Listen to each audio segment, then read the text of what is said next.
This is Caitlin, your host of the No Sleep for Dramas podcast, where we get no sleep and survive on coffee to watch just one more episode at night. Hello, and welcome back to another episode on the No Sleep for Dramas podcast. I'm your host, Caitlin, and we are here to talk about my watch list. Yes, this is the first My Watch List of 2026. I like that we're in a new year because it's a new start. And let me tell you, 2026 has been a great start for me when it comes to drama watching. I've gotten some dramas off my current watch list from December with plans to get more off my watch list. And I've also added a bunch of new dramas to talk about in this episode. But I'm excited for what I'm watching and I'm excited to talk about it. And that's a great feeling that I think I have been missing in 2025 so far. This might be a longer episode, it might be a shorter episode. I'm really not sure. As per usual, if I introduce a new drama that I have never discussed in these episodes before, I will name some cast members, I'll do a little synopsis for you. I'm sure most of the dramas I'm going to be introducing in this episode you guys have already watched, but maybe you haven't, which is why I do it. Now, normally I talk about Korean dramas first in these episodes, but I'm going to switch it up a little bit because I started a bunch of new dramas and they were mostly Chinese dramas. So I figured I would start with the Chinese dramas first and then go into everything else I'm currently watching because mostly everything after that has been stuff I talked about before in a current watch list episode. There's one or two that I did not, but most of the new things I'm going to talk about are Chinese dramas. Let's talk about that stuff first. Let me say one thing before we start this. Is anybody else overwhelmed right now? Like what you're currently watching, but also what you want to watch? Because I have a long list of stuff I want to watch, and I also am overwhelmed with what I'm currently watching, even though I'm watching no more than what I usually am watching at one time. I kept it to 10, and I always keep it at 10. And for some reason, I'm overwhelmed, mainly because I want to click play on so many other things too. But is anybody having this feeling right now? Because I feel like we are just getting dramas left and right from whatever country it is, mostly China and Korea. That is what I'm interested in. But I'm sure if you are BL drama watcher or Japanese drama watcher, you are probably overwhelmed too. Even just catching up from like 2025. I have so many dramas from 2025 I haven't watched yet that I still want to watch. But anyway, it's neither here or there. I'm just overwhelmed with what I'm currently watching, but also what I want to watch. Which is funny to say because I started a bunch of new dramas because I got a lot off my current watch list. Anyway. Let me know in the comments if you are a little overwhelmed with everything right now, but also let me know what you're currently watching and what you're enjoying, because I'm sure there's a lot out there that people are enjoying. But let's start with the Chinese dramas. The first Chinese drama I'm currently watching is Blossom. I clicked play on this and watched the first episode. If you have no idea what this drama is, it stars Meng Ziyi and Lee Yoon Rae. Hopefully I'm pronouncing those names right. It is a late 2024, maybe early 2025. I think it's late 2024 Chinese historical drama. There might be spoilers in this a little bit, so if you don't want to hear about the synopsis or my thoughts on especially this drama, but any of the new dramas I'm talking about, please don't continue listening because I don't want to spoil this for you. Anyway, the first episode is jam-packed with story. I feel like it was like boom, boom, boom, boom, boom. Here are all the story points you need to know. Now, if you have no idea what this drama is about, you might be surprised by the reincarnation time travel aspect of this drama. I knew that going into this drama, so I wasn't surprised it happened at the end of episode 1, but I was surprised by an aspect of that, which I'll talk about. But basically, in episode 1, we meet our main characters. They have lived an entire life, and they are wrapped up in this huge revenge plot conspiracy theory going on. We have the female lead. She has been married and been this matron of this household for a while, and she finds out that she is dying, and she basically was like, I'm gonna die anyway. Let me get revenge on people because she finds out her husband is cheating on her with her sister, and she has been secretly poisoned by some unknown person for most of her life. And she finds out all these secrets in episode one. She's like, F this. I'm dying anyway. And then the male lead is also on a revenge path, and he's destroying the capital city just left and right, going after people who essentially betrayed his entire family and got them all killed. And they meet up at the end of episode one, and they're in the middle of this battle, and her husband comes through and is like, I'm going to use this opportunity to kill her. And they somehow get wrapped up in a time travel thing. And I don't know how it happens. They triggered something and they end up time traveling or basically reincarnating, but essentially time traveling back to when they were children. I was not expecting the children part of it. As I said, walking into this, I knew that it was a time travel thing. But I assumed it was like a 10-year time travel, like she hadn't gotten married yet, or he hadn't lost his family. But no, they're literal children in at the start of episode 2, which makes sense when it comes to her character because apparently her mom died and she now has the opportunity to save her mother. And I'm assuming he could save his family too, but the intriguing part of this is she remembers everything from her past life. He looks like he does not. This will be interesting to say the least, especially because they're children. So will they meet up? What will happen? What is their fate? How will that all play out, especially since she remembers everything and he apparently doesn't? But I'm intrigued. I'm very intrigued. I'm not surprised. A lot of people love this. Beautiful cinematography in the first episode. As I said, a lot of action, so it's like boom, boom, boom. So you find out all these secrets. Male lead in his gray hair made a epic entrance, and I can see why he's loved for his gray hair. I'm curious why he has the gray hair. That is one thing. I mean, they have alluded to some things, but haven't confirmed anything. So I don't want to like say anything, but I'm curious why, especially because he seems to be very young for having gray hair. Appearance wise, he looks late 20s, early 30s, maybe 30s, and he has gray hair. Anyway, that's not the point. He looks great with gray hair. Cinematography is beautiful. It is not surprising from the director because they've done other dramas that are beautiful looking. I'm excited to watch more of their stuff. I've watched some of their other stuff. I've loved all of their other stuff. Both leads are strong characters. They're smart. I'm really curious with her remembering her memories, how that will play out as she is now a teenager. I'm looking forward to the acting with the young actress who plays the teenager because I'm sure it's going to be great. I'm really excited how they're going to meet up again and change the fates. And of course, I already have characters from episode 1 that I absolutely hate, and I can't wait to see their revenge for them alone. I really enjoyed episode 1 of Blossoms. I'm very excited to be watching this finally after like a year. I should have been watching it more. Next drama, I'm quickly going to mention Coroner's Diary. I have not watched more of this because I've been working on other dramas to get it off my watch list, but it is a goal of mine to finish it by the end of January. So it will take priority now on the second half of January, end of January, early February, hopefully. I'm excited to dive back into this and really get into the story and characters because I'm still really early on of it because it kind of went on the back burner a bit. But I plan on making some great movement in it in the next couple weeks or so. Moving on. Next Chinese drama we're going to talk about is Love Between Lines. I clicked play on this and watched the first episode. I love the video game world aspect of it and the look of it.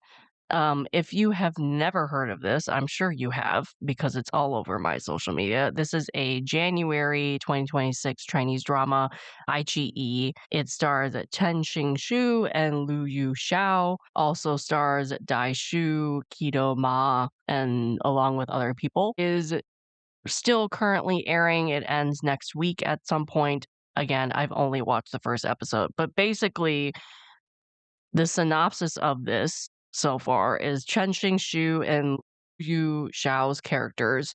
They are part of this virtual VR murder mystery game, and it takes place in Republican era scenarios. They take on these fake identities and they play these games in these fictional plots, mostly murder mystery games, and they meet each other in these games. She's as a character, he as another character. And then in real life, apparently, they also meet at some point. In episode one, they did not do that, but they mostly were interacting in this game. And so we have a romance eventually between the two. Now, as I said, I watched the first episode and I love the video game world of it.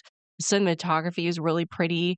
I loved when they stepped off the train and you literally saw the Republican era world build around them. That was really cool. Male lead sure knew how to make an entrance in this with that whole door opening thing. And let me tell you, they both look amazing in Republican era costume, he especially, but she also looks great.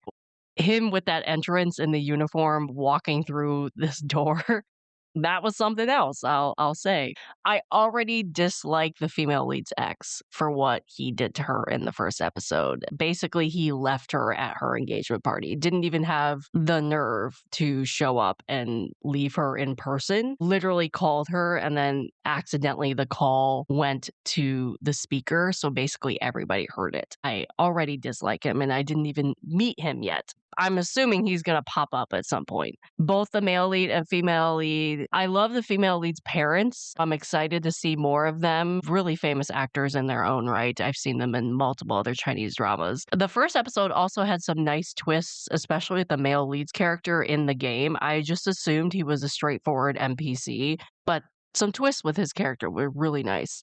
Like the chemistry between the leads, the female lead clearly has a beef with the male lead after episode one for what happens at the end of episode one. I'm not going to do spoilers on that. So I'm excited to see their banter in future episodes. I'm curious if there's going to be a distinguishable difference between their relationship in the game and then also outside of it, and if the game will continue being a part of the story or not.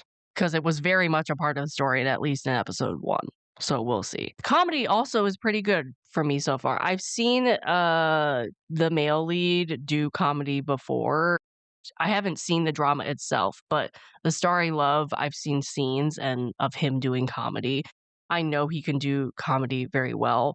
I have never seen Lu Yu Xiao do comedy because I've only ever seen her do serious roles like be an assassin, for example, but she pulls it off well. So I'm excited to see both of them interact more and have this banter and have this comedy that they apparently do have in this drama.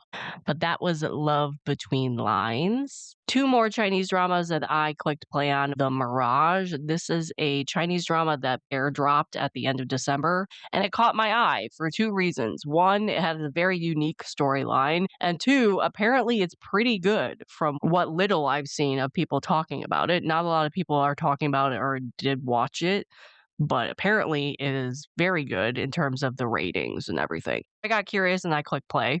24 episodes. It's an iQIYI drama. It stars people I had pretty much never heard of. There's one person I've seen. The rest of the people are brand new to me. We have Fen Ming, who's the male lead. We have Lu Xiao Yu, who you might know from the Butterflied Lover. She was the lead in Butterflied Lover and was pretty good. I'm excited to see her in another drama. She, at least in episode one, did fairly well. Other actors are Xiao Shuang, Jin Zhishan, Yang Yu, and An Ning. I don't know any of them. This story is about a city who have all of these mysterious things happen. We have vanishing people. We have this floating city that pops up out of nowhere on and off. And the female lead, her brother apparently disappears in this city. She goes there with this prisoner in tow, and her brother disappears while they're there. And so they have to figure out these mysteries of vanishing citizens in this city. Not everybody who apparently is the main group figuring out this mystery is together yet after episode one, but there are a couple people are. I'm curious how they will all meet up and how they will eventually team up because some people haven't even gotten to the city yet. So we'll have to wait and see what happens. It is definitely a lower budget compared to some of the other dramas I'm talking about. Not that it has to have high budget. I mean, it has pretty much unknown or fairly unknown actors in it, at least to me. But also with the costumes and the setting and stuff, you can tell it's a lower budget drama. It's not a bad thing.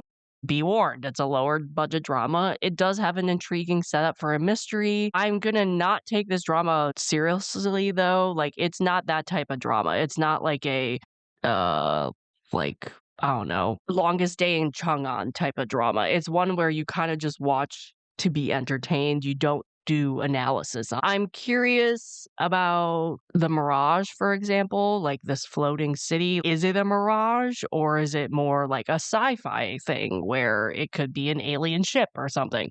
I'm really not sure if this is going to go more fantasy or sci-fi or supernatural, really. I will say the opening scene was quite surprising because I was like, "Oh, that's the direction this story's gonna go." And it was darker than I assumed it was gonna be, even within the first scene, so that was surprising. I also do not like the brother. I'm okay with a character being naive or even a character being an airhead, but this guy is so much an airhead. He's so much. I don't know how I'm gonna feel about his character. Apparently, he disappears at some point, according to synopsis, which I'll be fine with.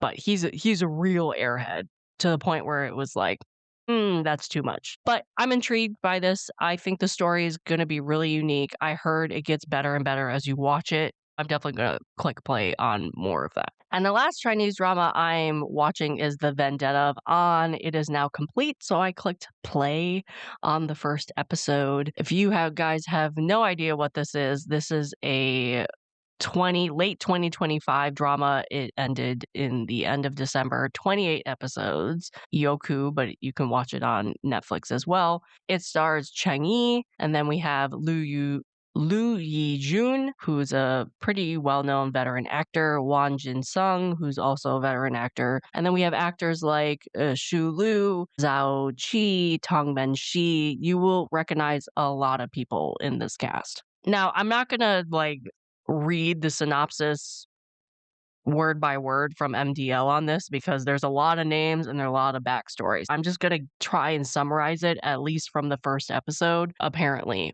military guards were ruling Chang'an at some point, and then this feudal lord, played by Lu Yi-jun, seizes power from these guards and causes these guards to vanish along with the emperor that was just dethroned. The rumor is the guards kidnapped the dethroned emperor to use for their own gain. The warlord who is now in power, Lu Yi-jun's character, hires Cheng Yi to seek out these guards, find the emperor, basically get rid of them. And he does not know, or I don't think he knows, that Cheng Yi has his own motives on getting revenge on the now dethroned emperor and these guards. He has his own motives to go and find these people, and apparently has been cooking up this revenge for a decade now, more than a decade. So he is more than happy to go seek out these people. He's going to start finding these people and finding eventually this emperor and getting his revenge for his family. That's pretty much the synopsis of it. I am going to love this Chinese drama. Cheng Yi doing the revenge genre is probably my favorite. I love when he is in a revenge story. His facial expressions in a split second can go from docile, really nice, to revenge. And he's really good at it. This is going to be a fast paced drama because it's only 28 episodes and it has a lot of great veteran actors. I love the cast in it. I'm assuming there's going to be some hidden enemies that may show up and be allies or good people and eventually will be sussed out by Cheng Yi and revealed to be a spy for these guards or something. That will be a lot of fun to watch because I love him doing revenge. It is also a nice change of pace where it's not the main character trying to redeem their family's reputation or getting their honor back. No, Cheng Yi just wants straight up revenge. He does not care about his family's honor. And he's a strategist. He's smart. I love when he plays smart characters. I'm definitely going to enjoy this drama. He also cannot do this alone. I'm curious who his allies will eventually become and who will support him in doing this. Will it be this new feudal lord who's now emperor, or will the new emperor eventually become an enemy as well. Also, since it's a Chinese drama, I will not be surprised if he ends up dying by the end of this because he has a reputation for picking those types of dramas. Do not spoil that for me, please. But I won't be surprised if it actually happens. That is all of the Chinese dramas I'm currently watching and/or I clicked play on. And let's move into everything else, which will probably be a little faster because I've mostly talked about them before on a watch list episode. The only Korean drama I'm watching, even though I do plan to click play on Taxi Driver Season 3 soon, is A Graceful Liar. Now, I will put watching in quotes for this. It has been on the back burner for a while, and I pretty much am probably just going to restart it when I click play on it again in January because I've only watched 1, 2, 3 episodes as of right now. Not that I forgot it. Why not restart it in January? I'm going to be watching this for a while. It's one of these long daily drama, revenge drama stuff. I'm probably going to just talk about it for a lot of 2026. It's ending in February. I'm nowhere near being done with it.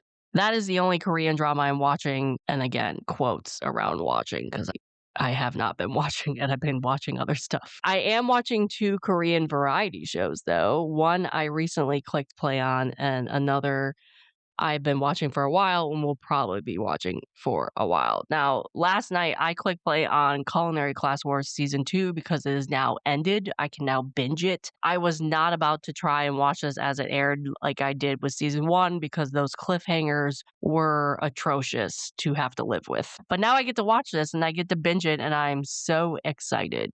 So excited, and it's hilarious. I'm watching this at the same time as I'm watching Please Take Care of Your Refrigerator. This is by far my favorite food competition show coming out of Korea, and episode 1 just proved that to me again. I loved this show so much, and episode 1 was great for season 2. I can tell I'm just gonna be obsessed with this season as much as I was with season 1. The twist with episode 1, I'm not surprised it was there because they needed some way to ramp up season 2. And I'm also really excited it was there because they people involved in the twist, and I don't want to do spoilers. At least one of them were one of my favorites in season 1.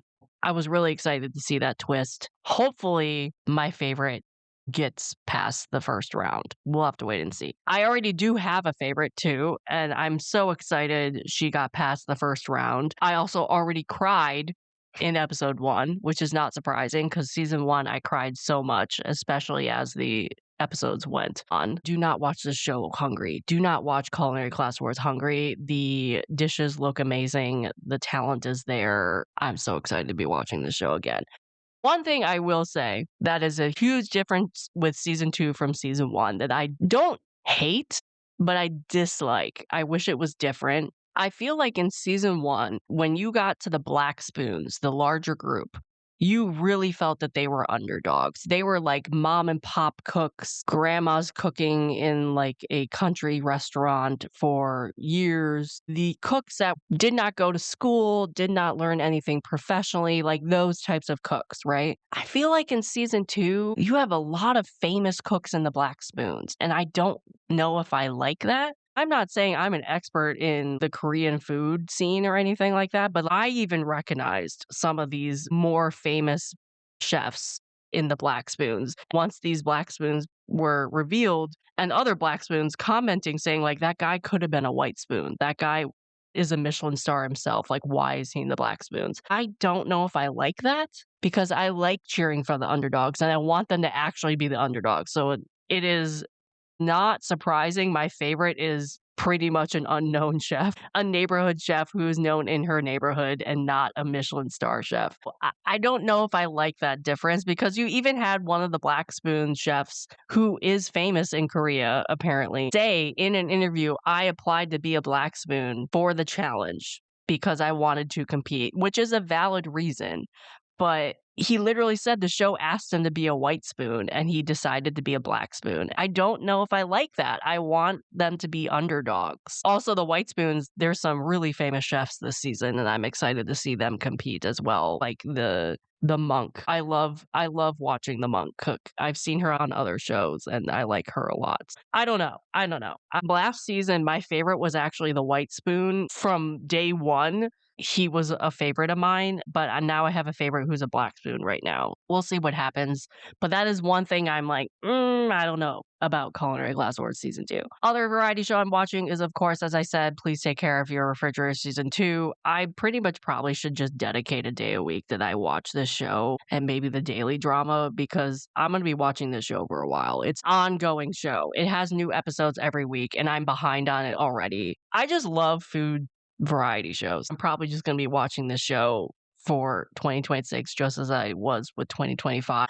I'm so excited if they bring chefs from Culinary Class Wars Season 2 onto Please Take Care of Your Refrigerator. I'm gonna be so excited because they did that with Season 1 and it was a lot of fun. I'm excited to see if they will do that again with Season 2 chefs now that it's over. We'll have to wait and see. Also, I have to say, and I like this about Culinary Class Wars, at least with the first episode. I hopefully this is not a fluke and it actually happens. And for people who have watched season 2 already, if you can comment and tell me if this is a observation you have had, I feel like the white spoons are not as standoffish as they were in season 1. Apparently, at least in episode 1. And this was also the case in season 1 too, but I feel like there's more, maybe because they don't have as many underdogs in season 2, but a lot of them are like students of the White Spoons. What was nice about it is you see those teachers who are watching their students cook as Black Spoons,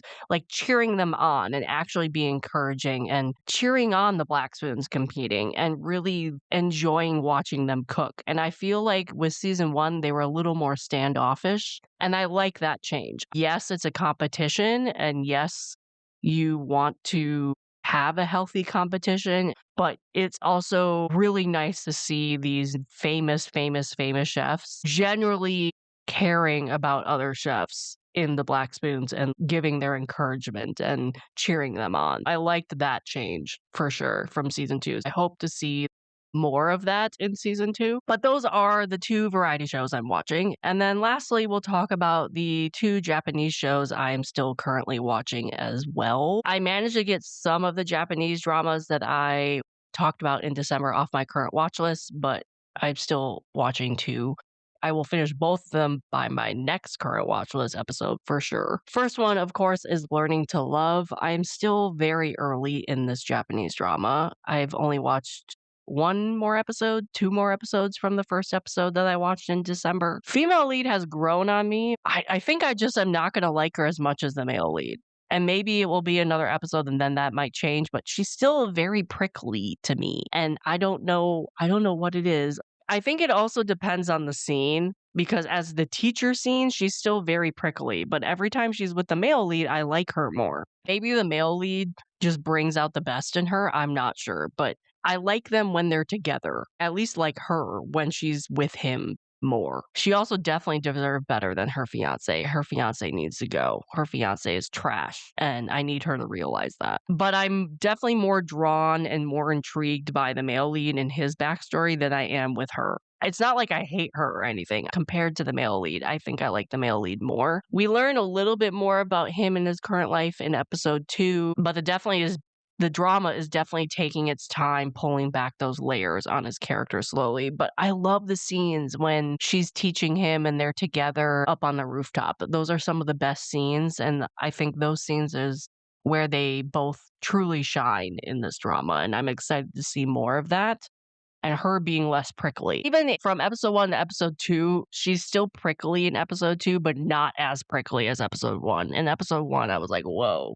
I need her to fully not be prickly. And that's just such a weird description. She's like a porcupine. I'm assuming it's a defense mechanism. Of course it is, but she needs to be less prickly, especially towards her students. But granted, her students also deserve it to some extent at the same time. Maybe I just don't like her students. Maybe that's why. Hopefully they have a change in character too. I don't know. Episode 2 was rough, guys. I don't know. Like her and the school scenes, I'm not sure. But her with the male lead has been great. And him, I like a lot. But I don't know. Her and her students, I don't know. And last but certainly not least, I'm still watching Unnatural.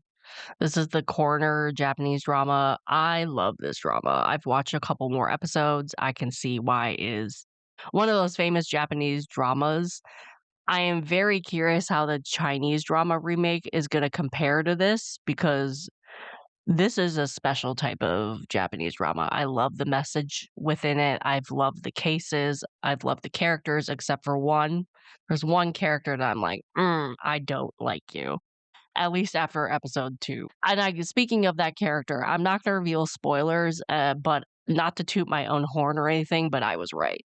That newbie coroner that gave me weird vibes, played by Masataka, I was right. There was a reason why his character seemed off to me, and he seemed like not to be a good coroner. I'm not gonna say why that is because it's a huge spoiler, but his character is shady, and I don't like him. Also, his background reveal and why he might be in this facility, I'm just like, "You need to leave. You need to get out of here. This is not good for various reasons." So his character has to have the biggest character redeeming arc of all time for me to like him. Because right now he is basically an asshole in episode 2 for his choices. I like the actor though. The actor's pulling it off really well, but man, I don't like his character. His choices just give me, I don't like you. So hopefully he has a redeeming thing, or I'll just dislike his character for the entirety of the drama. We'll have to wait and see what happens. But I still like the story. The cases are really nice. The main 2 coroners are a lot of fun to watch because they do have a little bit of banter. We'll have to wait and see what happens with their characters, but I'm loving Unnatural a lot as well. Those are all the dramas that are on my current watch list. Let's quickly go into some of the dramas I plan to add to my current watch list in the near future, at least before the next current watch list episode. We have The Legend of Zonghai, I really want to watch and I want to start. Chasing the Undercurrent is an older Chinese drama, but The Punishment just ended. And Chasing the Undercurrent is apparently a prequel to The Punishment. The Punishment is the sequel to this. I don't know if it's a direct sequel or if it's like an imaginary sequel. I don't know. I don't know if it was written that way, but either way, I want to watch The Punishment. So I figured I should probably watch Chasing the Undercurrent first. I want to click play on that. Taxi Driver Season 3, I still want to click play on. The Imperial Coroner Season 2 just started airing yesterday, the day before. I have yet to watch Season 1. So I need to watch that to watch season 2. I still have yet to click play on The Truth Within. I'm waiting for all the episodes to come out on YouTube. Hopefully, it will be there by next week, maybe the week after. Light of Dawn, same thing. I want to watch this, but I'm waiting for Vicky to get all the episodes. I hear it's pretty good. Swords in the Plowshares apparently is starting on the 19th, but has not been confirmed. So whenever that shows up, I want to watch it.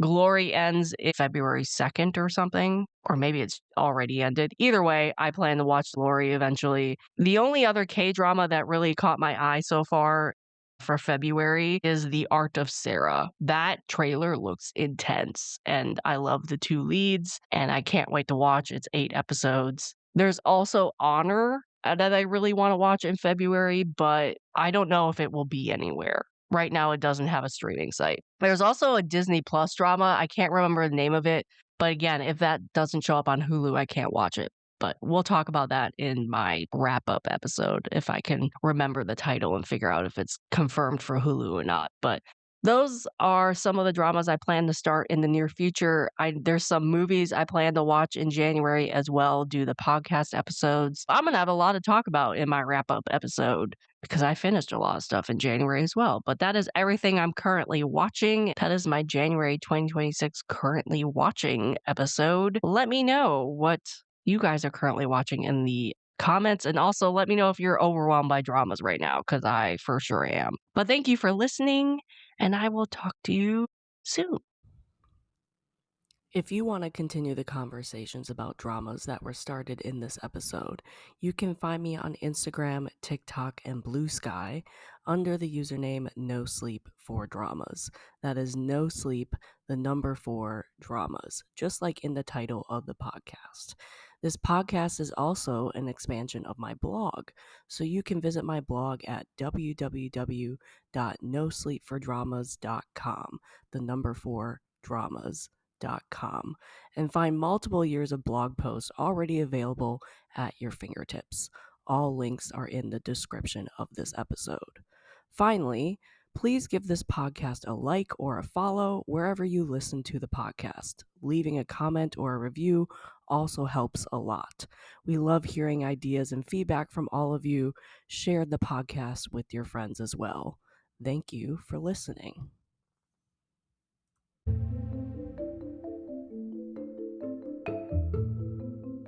This has been an episode of the No Sleep for Dramas podcast, and I am your host, Caitlin.